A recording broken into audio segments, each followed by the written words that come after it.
Hello बच्चों, let's read the question. Question says if cosine of odd integral multiple of pi by 2 is a, tangent of integral multiple of pi is b, sine of integral multiple of pi is c, cosine of odd integral multiple of pi is d, and even integral multiple of e, and let sine of 2n pi plus pi by 2 is equal to f, sine of 2n pi minus pi by 2 is equal to g, where n belongs to integer. Then a plus b plus c plus d plus e plus f plus g is equal to, option A is 1, option B is -1, option C is 0, option D is 2. First we see the key concept. देखिए, cos of n pi is always equal to -1 raise to power n. इसे हम ऐसे भी कह सकते हैं, it takes value -1 if n is odd and it takes value 1 if n is even. यानी even integral multiple of pi है तो वैल्यू लेगा 1, और अगर odd integral multiple of pi है तो वैल्यू क्या लेगा? -1. Sine n pi is equal to 0 for all n belongs to integer. I stand for integer.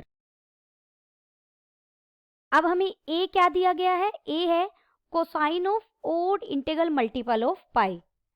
We know that, सिर्फ आपको सारी वैल्यूज रखनी है, पता होनी चाहिए. देखिए, कोस ओड इंटीग्रल लिया है तो उसे ओड को मैंने 2n + 1 से रिप्रेजेंट किया. किसका मल्टीपल है? पाई बाय 2 का.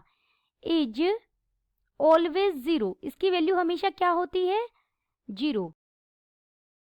Odd integral multiple of pi by 2 हमारा a था.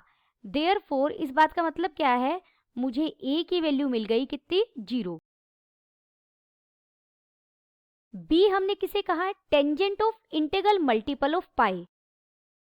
Tangent of integral multiple of pi यानी n पाई से रिप्रेजेंट कर रूं मैं से, is always 0 for all n belongs to integer. अगर n आपका इंटीजर से है तो यानी इसकी वैल्यू 0 हो गई. और इसको तो हमें स्टेटमेंट में क्या कहा गया है? b. इसका मतलब b हमें क्या मिल गया? b भी मिल गया 0. c किसे कहा गया है? साइन के इंटीग्रल मल्टीपल को. अभी हमने इसकी कॉन्सेप्ट में भी लिखा है, sine n pi is equal to 0 for all n belongs to integer. Therefore इसका मतलब क्या हुआ? हमें c भी कितना मिल गया? 0. a b c तीनों हमें क्या मिल गए अब तक? 0. d हमें क्या दिया गया है? Cosine of odd integral multiple of pi. Pi का odd integral multiple of pi. Cos of 2n + 1 odd integral multiple of pi की वैल्यू क्या होती है? हमेशा -1 रेज टू पावर 2n + 1 होगी. 2n + 1 एक ओड नंबर है और -1 की पावर ओड नंबर करेंगे तो हमें -1 मिलेगा. देयरफॉर d हमें कितना मिल गया? -1. आल्सो कोस ऑफ 2n पाई यानी इवन इंटीग्रल मल्टीपल ऑफ पाई लें. यहाँ हर जगह n बिलोंग्स टू इंटीजर है, यहाँ भी, तो ये वैल्यू हो जाएगी -1 raise to power 2n. This is 1 for all n belongs to i. तो हमारे पास जो हमें स्टेटमेंट में क्या दिया गया? e कितना मिल गया? 1. नेक्स्ट दिया गया sine 2n pi plus pi by 2. 2n pi में आप कुछ भी ऐड करेंगे तो कौन से क्वाड्रेंट में गए हम? हम फर्स्ट क्वाड्रेंट में चले गए हैं. पाई बाय 2 हमने ऐड किया है फर्स्ट क्वाड्रेंट में, ऑल पॉजिटिव. ये बन जाएगा sine pi by 2. Sine pi by 2 is equal to 1. Therefore हमें f की वैल्यू कितनी मिल गई? 1. Also sine 2n pi minus pi by 2.